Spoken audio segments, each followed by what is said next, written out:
Hello दोस्तों, तो कैसे हैं आप फ्रेंड्स। आपके मन में ये प्रश्न आता होगा कि रॉकेट और हवाई जहाज़ दोनों अंतरिक्ष में उड़ने वाले ऑब्जेक्ट हैं। फिर भी रॉकेट तो स्पेस में कहीं भी जा सकता है, पर हवाई जहाज़ स्पेस में यानी वायुमंडल से बाहर नहीं जा सकता। तो चलिए आज हम इस वीडियो में जानेंगे इसके पीछे की साइंस। तो फ्रेंड्स, इस राज से पर्दा हटाने से पहले हम जानेंगे कि हवाई जहाज़ या रॉकेट उड़ते कैसे हैं। हवाई जहाज़ कैसे उड़ते हैं। हवाई जहाज़ उड़ने के दौरान ये 4 फोर्स यानी बल काम में आते हैं।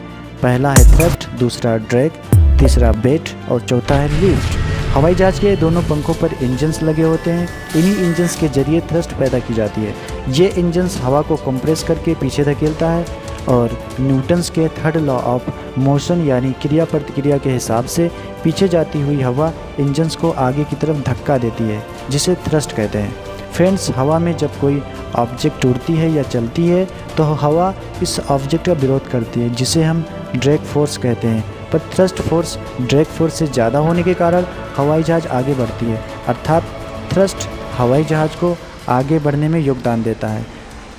अब हम इस बात पे विचार करते हैं कि हवाई जहाज़ ऊपर या नीचे कैसे मूव करता है। तो फ्रेंड्स, बर्नौली के नियम के अनुसार एक बहती हुई हवा का प्रेशर एक रुकी हुई हवा के प्रेशर से हमेशा कम ही होता है। सरल शब्दों में कहें तो ये कि जो हवा जितनी तेज़ मूव करेगी उस हवा का प्रेशर हवा के गति के लंबवत उतनी ही कम होगा।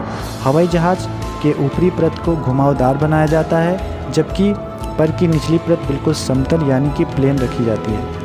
ऊपरी परत घुमावदार होने की वजह से ऊपरी परत से होकर चलने वाली हवा निचली परत से चलने वाली हवा के मुकाबले काफ़ी तेज़ गुजरती है, और इस तरह पर के निचली साइड में हवा का प्रेशर पर के ऊपरी साइड में हवा के प्रेशर से ज़्यादा हो जाता है, और इस तरह एक लिफ्ट फोर्स उत्पन्न हो जाता है। अगर ये लिफ्ट फोर्स जहाज़ के वेट से ज़्यादा हो गया तो जहाज़ हवा में ऊपर की तरफ लिफ्ट होने लगता है। तो ये रहा हवाई जहाज़ के उड़ने के पीछे का मैकेनिज़्म।